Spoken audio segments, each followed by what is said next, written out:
Inilah kemuliaan yang Tuhan janjikan di dalam setiap kehidupan kami sebagai orang-orang yang percaya. Oleh sebab itu kami percaya firman Allah akan memberikan kami kekuatan dan kekuatan menuju pada kemuliaan Allah yang besar di dalam setiap kehidupan kami. Hamba-Mu tetap berjanji di hadapan Tuhan. Hamba Tuhan dan jemaat Tuhan, hanya firman Allah yang hidup, yang benar dan yang sempurna yang hamba bagikan. Inilah firman Allah yang hidup. Kami ingin mendengarnya di dalam nama Bapa, Putra, dan Roh Kudus, di dalam nama Tuhan Yesus Kristus kita yang percaya. Amin.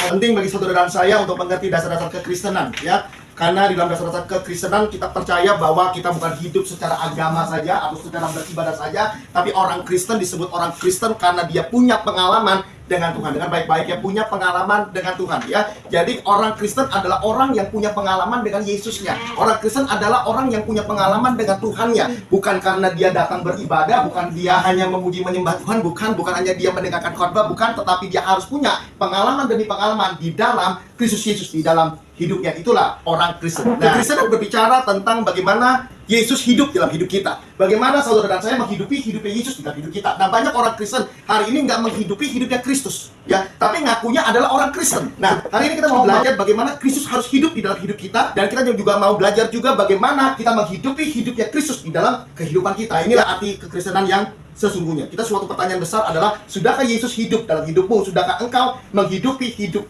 Yesus dalam hidupmu? Nah, ini kita akan jawab bersama-sama. 1 Yohanes 2 ayat ke-3 sampai ayat ke-6. Demikianlah firman Tuhan. Demikianlah firman Tuhan. Dan inilah tandanya. Dan inilah tandanya. Jadi ada suatu tanda. Ada suatu tanda, berarti kalau tanda adalah tanda ini pasti bisa dilihat. Anda punya misalnya tanda, ada yang namanya tompel di sini. Anda bisa lihat pasti. Tanda itu segala sesuatu yang bisa dilihat, maka itu disebut adalah suatu tanda. Kan? Ada orang punya tanda lahir. Sesuatu hal yang bisa dilihat sama orang lewat matanya dia. Kalau mata dia tidak buta, dia bisa lihat tanda itu. Bahwa kita mengenal Allah. Bahwa kita mengenal Allah. Jadi gini, ada suatu tanda bahwa kita mengenal Allah, bahwa kita tahu tentang Allah di dalam hidup kita. Jadi orang Kristen ini adalah punya suatu tanda bahwa dia mengenal Tuhan itu seperti apa. Yaitu jikalau kita menuruti Yaitu kalau kita menurut segala perintahnya. Jadi tandanya itu jelas. Bahwa tanda orang mengenal Allah, tanda orang itu adalah menjadi orang Kristen adalah orang itu harus bisa melihat bahwa dia nurut sama firman atau tidak. Bukan dia datang ke gereja, no. Bukan dia juga memuji menyembah Tuhan, loncat-loncatan, no. Belum tentu orang yang loncat-loncatan itu dia benar-benar beribadah sama Tuhan. Bisa aja karena dia terpengaruh dengan yang namanya obat-obatan. Saya pernah jadi orang brengsek, narkotika. Waktu saya ada di gereja, cuma 2 orang saja, saya dengan teman saya yang loncat-loncatan. Saudara tahu tidak, saya habis nyabu itu. Jadi gini, orang yang loncat-loncatan belum tentu dia orang Kristen. Tetapi orang Kristen punya tanda. Tandanya bisa dilihat, seperti yang bilang tadi. Tandanya apa? Dia harus nurut kata firman. Kalau dia nggak nurut kata firman, omong kosong semuanya. Mau pendeta kalau nggak nurut kata firman, omong kosong. Kita punya tanda untuk kita mengenal Tuhan, tandanya nurut firman. Kalau nggak nurut firman, no. Meskipun dia bilang bahwa saya ini gembala, kok omong kosong gembala. Saya ini pendeta besar, kok omong kosong pendeta besar. Kenapa? Orang yang nurut firman, dia orang Kristen. Dia orang percaya, dia anak Allah. Tapi kalau nggak nurut firman, keluar dari firman, lagi Tuhan najis itu. Najis, setan najis adalah orang yang nggak nurut firman. Tapi dia bisa khotbah, omong kosong khotbah. Anda datang ke sini untuk apa ya? Yohanes 8 ayat 43 sampai 44. Apakah sebabnya? Apakah sebabnya? Kamu tidak mengerti bahasaku. Kamu tidak mengerti bahasaku, tidak mengerti apa yang aku katakan, tidak mengerti apa yang aku sampaikan. Terus? Sebab kamu tidak dapat menangkap firmanku. Sebab kamu tidak dapat menangkap firmanku. Jadi hari ini saya share sesuatu buat saudara. Saudara harus tangkap apa yang ditangkap, bukan korbannya. Yang kau tangkap adalah pesan Tuhan yang dalam hidupmu. Amin. Solusi. Nggak penting khotbah saya, yang penting satu, engkau dengar firman dan kau tahu ada pesan Tuhannya apa dalam hidup saya. Percuma hari ini kalau engkau datang ke gereja, kalau kau datang ke tempat ini, engkau nggak bisa tangkap pesan Tuhannya, omong kosong.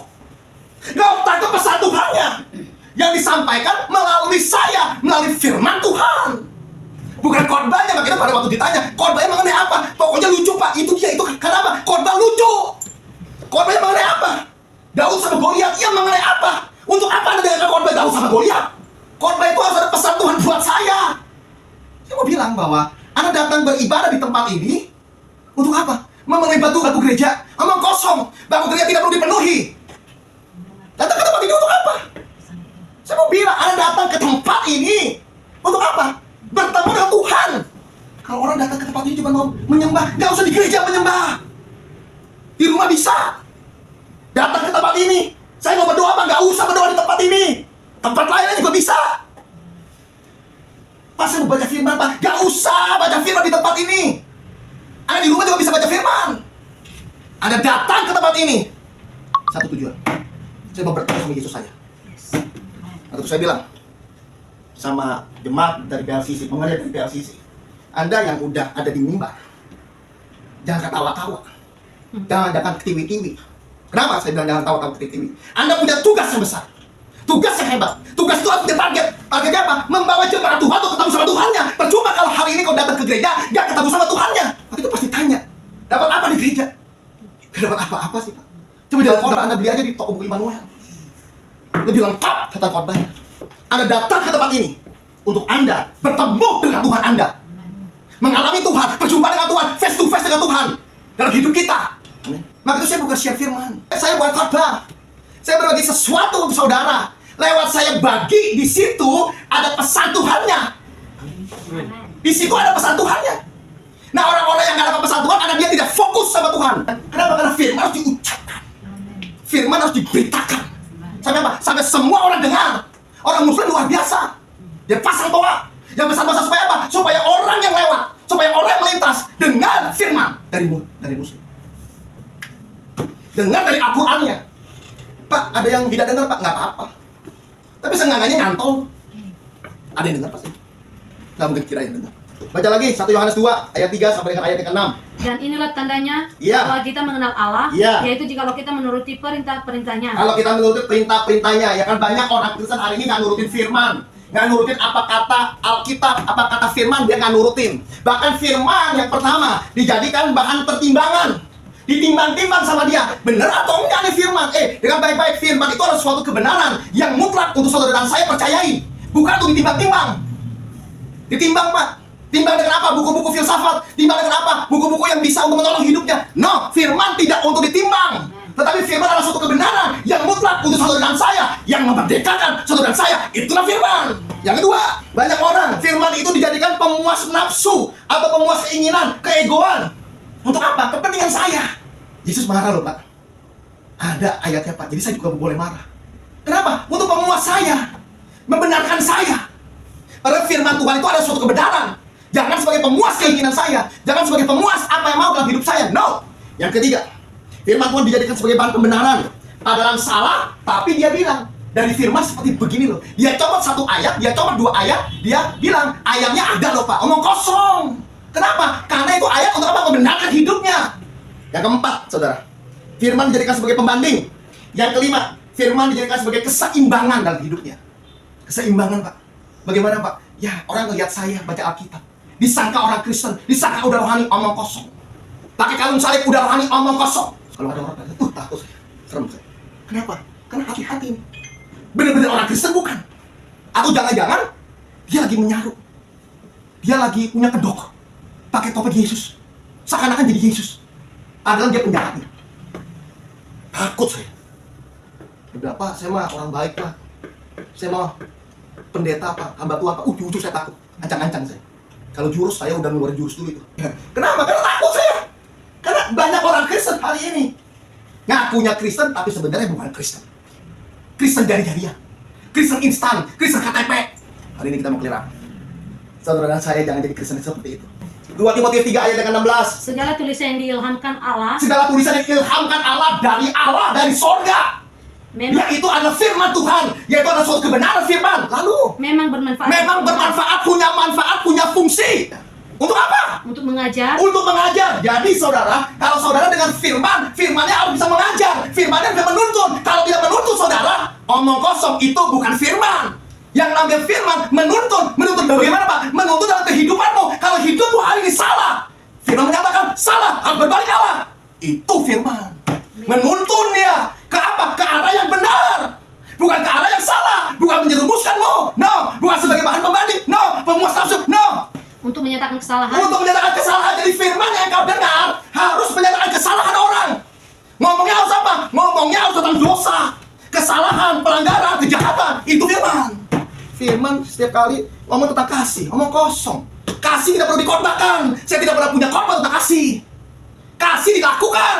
Yang dikorbankan adalah satu, dosa, kesalahan, pelanggaran, kejahatan. Itu yang dikorbankan. Supaya apa? Supaya jemaat dewasa. Supaya jemaat bertobat. Amin. Itu dari firman. Lanjut lagi. Untuk memperbaiki kelakuan. Untuk memperbaiki kelakuanmu buruk, kelakuanmu jahat. Firman harus menembus itu. Harus bisa bilang, hei kau salah, bertobat kamu. Kalau pendeta bilang, seharusnya sih jangan begitu. Itu bukan pendeta itu. Pendekar itu pasti. Atau dia mungkin penjahat. Thank you. Yang membuat lembut kekristenan itu pendeta. Santai aja, tenang aja. Saya pendeta sekali saja. Saya udah pernah khotbah di mana-mana. Tapi orang jangan percaya saya cuma sekali. Kenapa? Nggak berani untuk yang kedua kalinya. Nggak apa-apa. Saya pernah khotbah di 80 pendeta. Nangis pendeta dengan khotbah saya. Apalagi dengan khotbah tentang persepuluhan. Dia tersungkur tuh, cium kaki saya. Ciumnya untuk apa? Berobat? Bukan. Padahal udah tolong stop. Bukan untuk bertobat. Stop. Kenapa? Saya masih butuh perpuluhan. Saya masih butuh persembahan. 80 pendeta saya, 88 kalau saya tidak salah. Di situ ada doktor, di situ ada profesor satu. Habis sama saya. Besok yang saya diblokir. Das. Jadwal saya baru bulan awal, bulan Maret. Jadwal saya udah sampai bulan Desember. Semua kritik semuanya. Pak, kita kagak jadi Pak, jadwalin Pak, ya kan? Karena kita lagi begini Pak, lagi bangun jemaat untuk berbicara dan lain-lain semuanya. Banyak semuanya gereja. Bingung saya, serentak begitu. Kenapa? Ya baru pendetanya 88 pendeta. Sebab semua orang yang dipilihnya dan Sebab semua orang yang dipilihnya, yaitu saudara saya dipilihnya. Terus mereka juga ditentukan. Udah dipilih, ditentukan. Seperti murid-muridnya hari ini yang 12 orang itu dipilih, ditentukan. Jadi apa? Rasul. Terus untuk menjadi apa? serupa dengan gambaran anaknya. Serupa dengan gambaran anaknya, yaitu Yesus Kristus. Jadi saudara saya hari ini dipilih dan ditentukan untuk saudara saya menjadi seperti Yesus, bukan seperti Paulus, bukan seperti Elia, bukan seperti Musa, bukan seperti Abraham, tetapi seperti gambaran anaknya, Yesus Kristus namanya. Amin. Lanjutin lagi. Supaya ia anaknya itu menjadi yang sulung saudara. Dari banyak saudara. Tahu tidak? Tuhan itu punya planning buat saudara. Planningnya apa? Jangan jadi seperti Paulus, jangan jadi seperti Musa, jangan jadi seperti Abraham, jangan jadi seperti Yesaya, jangan jadi seperti Yesaya. Tapi engkau harus menjadi seperti Yesus. Itulah kehidupan kita. Maka itu saya nggak bangga dapat tongkat Musa, dapat jubah Elia. Najis itu saya. Mohon maaf. Ketika orang bilang, Andre, kamu seperti Yesus. Amin, luar biasa. Banggaan buat saya. Kemuliaan buat saya. Tapi selama orang bilang, kamu dapat jubah Elia, kamu dapat tongkat Musa, kamu dapat penakar itu, ngomong kosong semuanya. Ini belum khotbah ini. Ya, judul saya Jesus Faker. Iya. Orang-orang yang menipu, punya aja Yesus, padahal sebenarnya berhati Lucifer. Ini saya belum masuk ini dalam Jesus Faker-nya ini. Yang Yesus lakukan, Anda tidak lakukan. Tapi yang Yesus tidak lakukan, Anda lakukan. Altar call, doain orang, harus rebah, sesat. Yesus kagak lakuin. Tunjukin sama saya, Yesus melakukan itu. Tidak ada. Doain orang, ibu saya mau doain. Yesus kagak begitu lakuinnya. Dia tanya sama Bartomius, Mus, lu mau ngapain, Mus? Sus, gua buta, Yesus, tolongin gua. Lu mau apa? Lihat lagi. Lihat lagi. Selesai. Orang kusta. Yesus bilang, Kus, lu mau ngapain? Kusta namanya. Si Kus namanya. Dia bilang, Sus, kusta ini malu. Sama imam malu. Sama orang-orang malu tolongin saya, Sus. Ini mau ngapain, Kus, lu, Kus? Ya, gua mau sembuh lah, tolongin gua. Yesus bilang, ya udah, balik aja, tunjukin aja. Lu tuh udah sembuh kok. Simpel, Yesus. Yesus simpel. Dalam nama Tuhan Yesus, aku perintahkan, ayo semuanya, keluar semuanya, apapun juga. Dalam nama Tuhan Yesus. Terus belum lagi doa pendahuluan. Bapa kami ada di surga, dikuduskanlah namamu. Engkau dahsyat, luar biasa, pencipta langit bumi semuanya. Wah, ini semuanya. Yesus kok enggak, bingung saya tuh. Yesus enggak kok, Anda bisa ngikutin cara siapa gitu. Aneh, saya tuh aneh sekali. 38 tahun, orang lumpuh di Bethesda. Dia bilang apa? Tuhan, nggak ada yang nolong aku. Jadi lu mau apa? Orang bilang, ya gua mau jalan lah.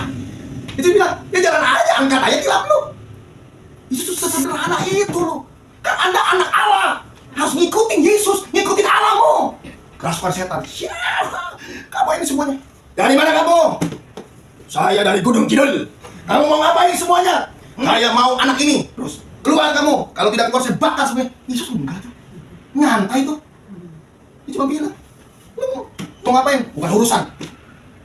Kalau itu, tolong Yesus kasih gua kebagi-bagi aja semuanya. Ya udah, bagi langsung selesai. Simpel lu, sederhana. Dalam nama Yesus, dalam nama Yesus, dalam nama Yesus, dalam nama Yesus. Mutlak udah. Pernah saya hidup orang 30 menit nggak keluar. Dalam nama Yesus, dalam nama Yesus, muncul cepat. Yang orangnya kesurupan, dia sadar. Tahu, kesurupan lagi dia. Neta sih, maka terus kau sikat gigi. Kalau masih gigi kita hancur kita. Hidup kita kayak hancur ini. Hati-hati harus sikat gigi. Makanya saya kalau pelayanan pelepasan sikat gigi saya. Kenapa? Takut muncul. Ntar bau. Ya kan? Sikat gigi kita.